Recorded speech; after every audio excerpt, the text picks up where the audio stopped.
ये जगह ठिया बेलू प्रथम मो मुंडे गोटे कथा पशिला अनेक दिन तले पाखापाखि केते वर्ष मु जानी 1000 वर्ष खंडे तले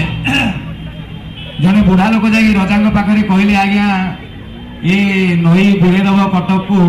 एवं तांकर जीवन जाकर साहित्य संपत्ति जी जहाँ पैसा पत्र रखी रजा पाद तले रखीदे कहले जे आज्ञा से ब्रिजटा कर दिखाँ ना कटक बुड़ीज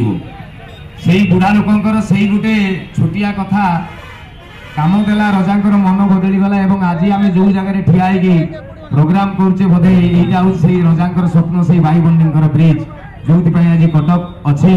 तो 1000 वर्षर ऊर्ध ऐतिहासिक सहर कटक माटी मोर घनिष्ठ प्रणाम। आज सुभाष भाई जी काठजोड़ी रिसोर्ट्स प्राइवेट लिमिटेड जी अच्छा मुख्य सहित मोर दीर्घ दिन संपर्क एवं